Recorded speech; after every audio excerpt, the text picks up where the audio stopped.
Hello and welcome back to Rage Gaming. My name is Olo and this is the Sever Shadowmist build. Previously, our crit improved version of the Shadowmist build was spiking say roughly 600k hits around many 100 to 200k ticks. Our now even higher burst version of the build is landing over 1 million in its hits, up to 1.5 million easily, and that's around tamer hits of doubling 500k right in the same moment. The damage potential is huge here and it's all tied to the newly buffed Sever, which provides a fantastic way now to essence dump in a build that really didn't have a great way to do that before. In the new 1.0.3 patch, Sever was buffed. Its initial base damage went up from 63% to 66%, which is bigger than it might sound. The base damage being increased leads to everything around it being scaled up. Then the enhanced version, in which you cause Sever to damage along its path, that now deals 40% of its base damage, up from 25, which is a 1.8 times increase, nearly doubling it. This allows us to burst better. Basically, instead of running Blight with its tiny damage for the enhanced version's supernatural Blight,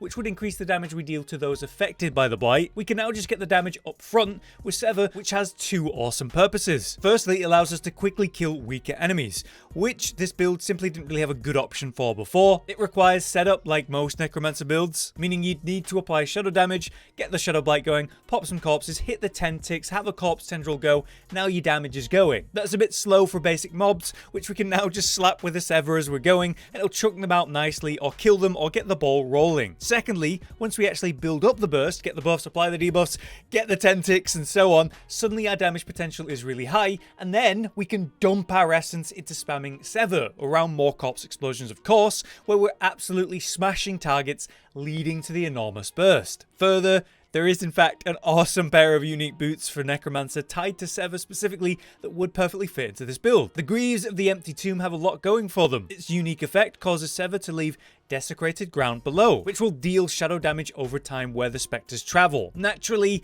it's the only unique I don't have for a Necromancer, but I do have a top tier alternative that I make use of to do great damage, as you've seen in the footage, and we'll talk about that in the gear section. But basically, this unique turns Sever into a ranged Shadow Blight spreading machine, enhancing its damage and helping you scale up to say the 10 ticks of Shadow Blight much faster. It certainly would be a great thing to have that in the build, even more so when you look at the affixes on the boots. It has lucky hit chance, which is one of the most important stats we can get in this build, and that's extremely rare to find on boot slots in general. But it also helps with essence cost on Sever. It'll improve damage over time with Shadow, which is a main source of damage, and our main stat, Intelligence. So across the board, an amazing pair of boots. The build does have its downside compared to the Blight version though. Ultimately, your long-term DPS is going to be lower to make way for the improved burst. You're going to notice that against certain final bosses in higher tier dungeons, where your build-up damage is reduced and your burst is obviously higher. Now that's not going to matter in a lot of cases because you'll kill the bosses anyway with the right setup and burst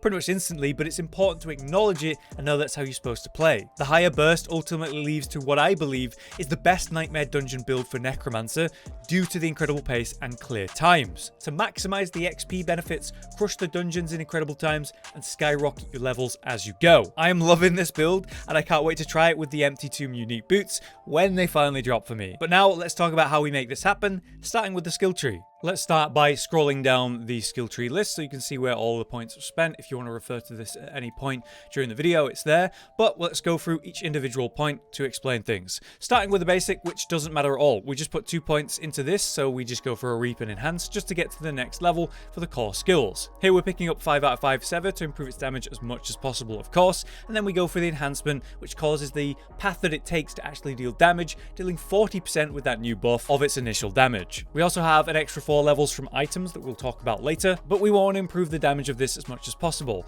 which is why if I had more points, I would get 1 level in Unliving Energy and go for Imperfectly Balanced, but we just don't have that option right now. Then we go for Hued Flesh to make sure that we're spawning corpses, of course, with a lucky hit, a standard classic one most builds take. We are using the Blood Mist build, so we want as much cooldown reduction on Blood Mist as possible, so leveling that up helps with that. We enhance it, and then we go for Ghastly Blood Mist to make it spawn corpses as our consistent way to always have corpses at the start of a fight and throughout a fight. A lot of our damage is coming from Corpse Explosion, so we want 5 out of 5 on that, and as you can see, I've got a lot of item contribution to help. We go for the enhancement to improve the radius, and then still Blighted, so we get shadow damage version and damage over time, which is perfect synergy. Lastly, for the points here, we go for Grim Harvest for Essence Generation as we pop the corpses, but it doesn't matter that much. We care more about Fueled by Death, which is going to increase the damage we deal for 6 seconds after consuming a corpse. 9% for 3 levels, but if you can get another level from an item like I have, you get up to 12% or more, and it's a multiplier, so a major damage increase for sure. Next, we have the Decrepify section though. Of course, you need this vital top tier Necromancer ability, reducing damage of enemies affected, slowing them, which CCs them, which increases our damage again. And more importantly,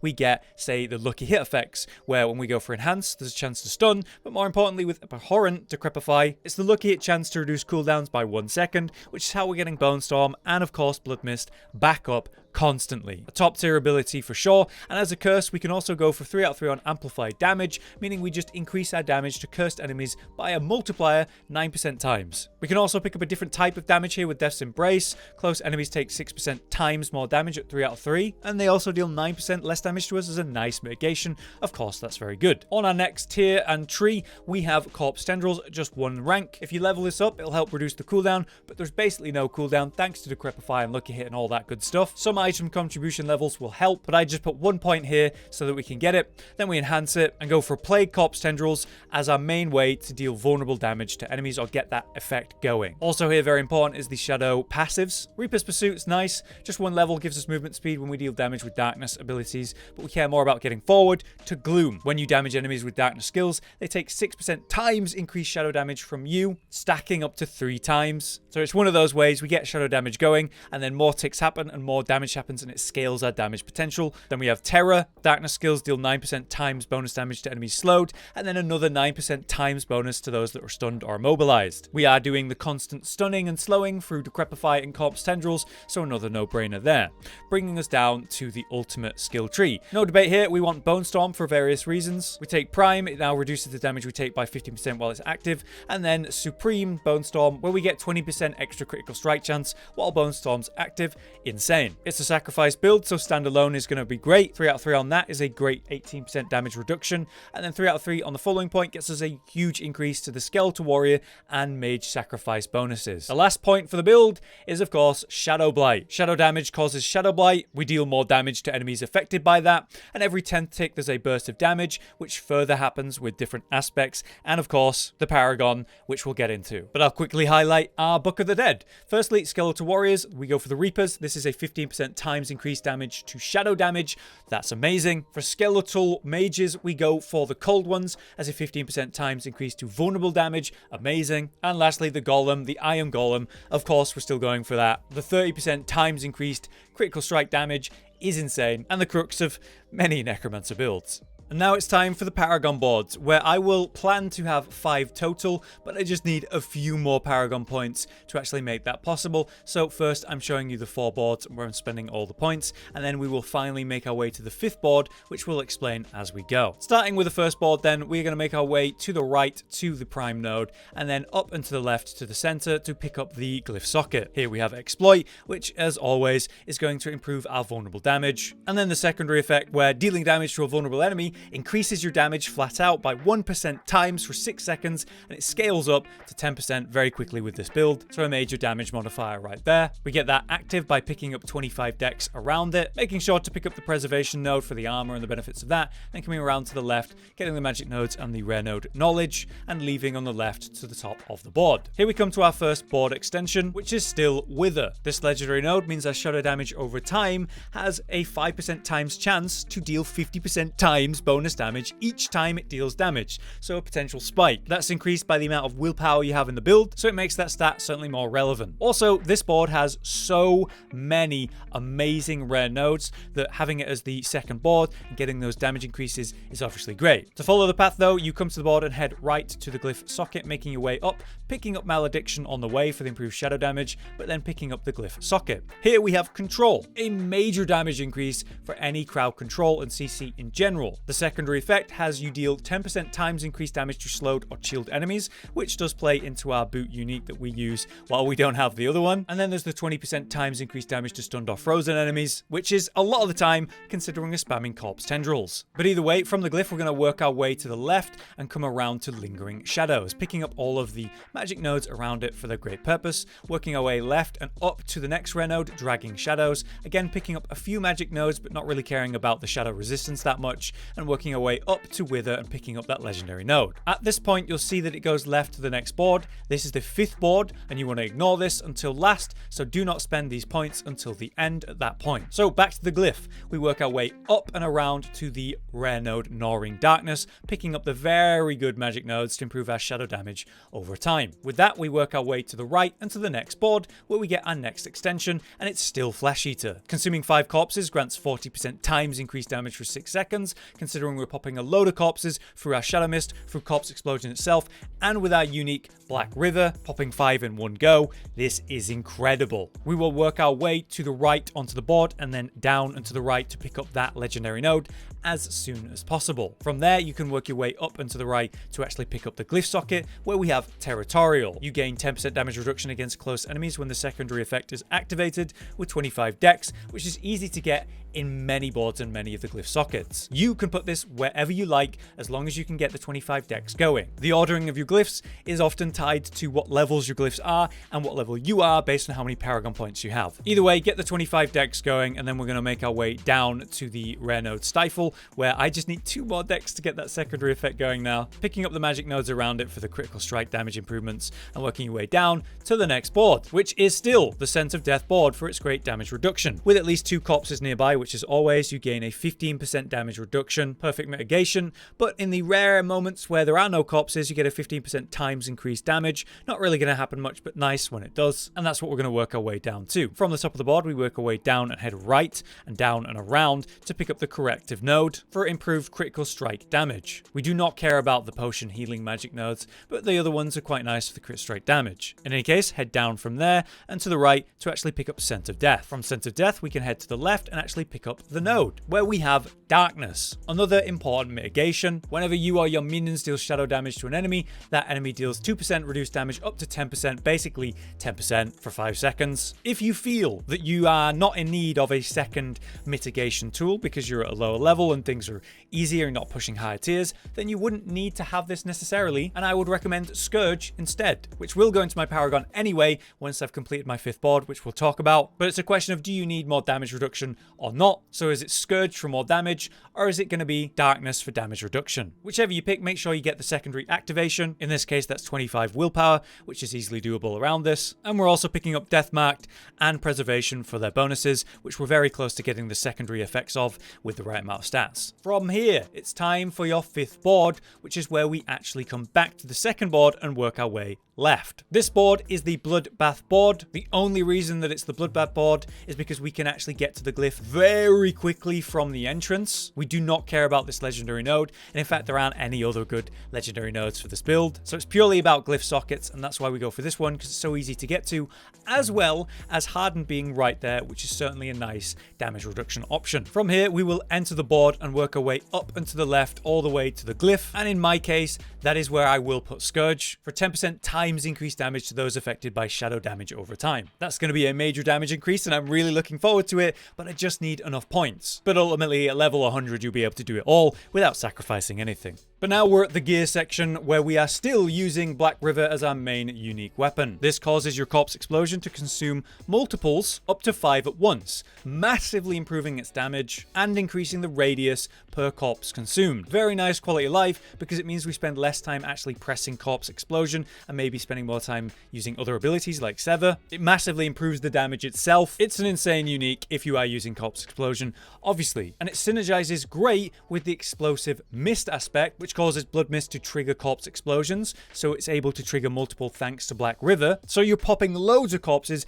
getting the essence, getting the damage increase from popping corpses with, say, Flesh Eater and Fueled by Death, while completely immune to damage. These 2 items right here, Explosive Mist and Black River are quintessential to the sort of Shadowmist concept. On the chest piece, we have Disobedience. This could be on your legs as well, whichever one works for you, but it's literally the strongest defensive aspect in the game, majorly stacking up your armor, reducing the physical damage you take. On the gloves, we still have Grasping Veins. This is how we massively improve our crit chance and our crit strike damage after using Corpse Tendrils. You absolutely must have this in the build. On the legs, we have our other defensive aspect. Again, you could also find this on the chest. The Shielding Storm aspect is what's giving us that barrier when we actually use Bone Storm, and that skyrockets, lasting up to 10 seconds. Absolutely incredible defensive ability. You absolutely will run if you are using Bone Storm. Then we have the boots. Now, Penitent Greaves is amazing. You leave behind a trail of frost that chills enemies, dealing up to 10% times more damage to any chilled enemy. So this is a major damage increase. The only other boots that I would want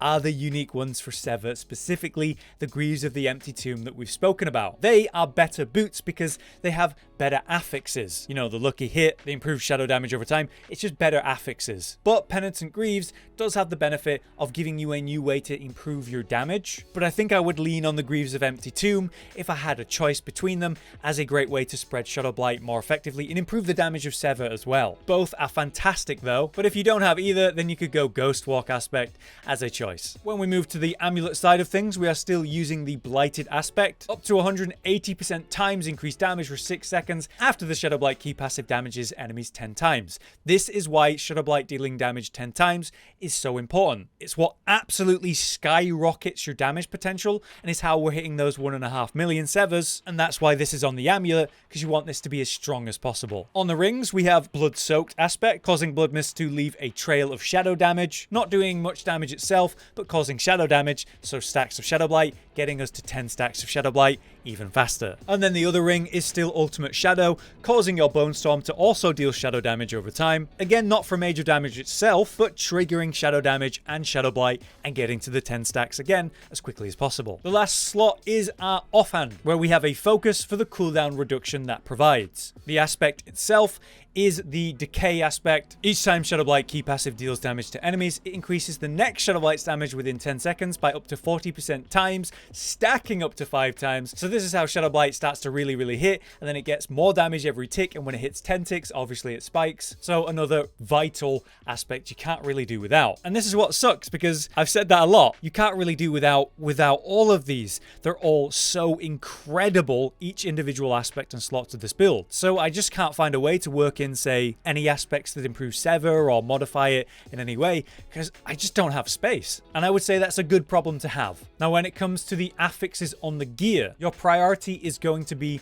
Lucky Hit on every piece that you can get. You can find that on your rings, you can find that on your gloves, you can find that on your boots if you're lucky enough to have the Sever unique. And allegedly, I've been told in the comments of my last Necromancer build that if you have a Sorcerer, they have a way to get Lucky Hit when you've got a barrier active, which you could transfer over to your Necromancer as a way to get Lucky Hit on your helmet, which is quite cool. Other than Lucky Hit though, you're going to want cooldown reduction as another priority. And then for raw damage increases, we're looking for critical strike damage and critical strike chance as very important affixes to find. After that, vulnerable damage increase is going to be great. Shadow damage and shadow damage over time is another great option. And then you can find other modifiers like just close damage after that. You'll note that I'm getting those extra levels of Sever via my gloves, which is where you'll be looking for the ranks of that. On my legs, that's where I'm getting levels of Corpse Explosion, massively improving our damage, and even more levels of all Corpse skills via our amulet, which is amazing. The damage reduction options are the classic ones. Max health increases and raw armor are always top tier. Then straight damage reduction, reduced damage from enemies affected by shadow damage, damage reduction via close and far damage, or while injured. These are all good options too. For the gems, it's maximum life in your armor. It is the improved critical strike damage to vulnerable enemies in your weapons, and the armor skulls in your jewelry, as always. As we come to the end here, it's time for us to do a quick gameplay guide. Just like the previous versions of Shadowmist, you're going to apply Decrepify to everything you see at all times always, to hopefully trigger the lucky hit as much as possible to bring your cooldowns down. Then you want to get Shadow Blight and Corpse Tendrils going as quick as possible. You can guarantee spawn corpses by using Blood Mist, so that's a great way to open a fight. And you can Bone Storm before you Blood Mist to be Bone Storming while in Blood Mist. Blood Mist is sending out shadow as the trail it leaves behind. Bone Storm is spreading shadow via via the modifier that we got from our aspects. Both of these are ticking up lots of Shadow Blight, getting you to the all-important 10 ticks of Shadow Blight as soon as possible. And the moment you come out of Blood Mist, you're able to immediately Corpse Tendril the guaranteed corpse that's under you, raising up your crit strike chance and your damage, in combination with Bone Storm, to absolutely destroy with both Corpse Explosions and Sever spam. But there you have it. We have our new version of the Shadowmist build in the Sever version, thanks to the buff of the newest patch. It is feeling fantastic to have a more raw, bursty, damaging style of this build, where, yeah, of course you still scale and build up your damage like most Necromancer builds, but it gives you a faster burst option and much higher individual numbers, which is undeniably incredible for Nightmare dungeon leveling. By being, say, 3 to 5 levels above your own level, you're able to absolutely decimate enemies super quick. And you know, it's not like the build is weak 10 tiers above you or higher. And this bursty nature makes it even better for, say, open world, where enemies just aren't nearly as high health. I'm loving this version of the build. Let me know what you guys think. And if you have any extra advice in regards to the build or Necromancer, you can drop it in the comments. But for now, I've been Hollow, you've been you. Thanks for watching. We'll see you next time. Josh, Cotton, and Hollow with the videos, dropping the humor like a hammer on your tippy toes, bringing entertainment on a daily arrangement to take our insanity and turn it into entertainment. Yes, I said entertainment twice, to reiterate that it is nice to look into your faces on a mostly daily basis when you let us in your homes to make the whole world a stage. Goodbye.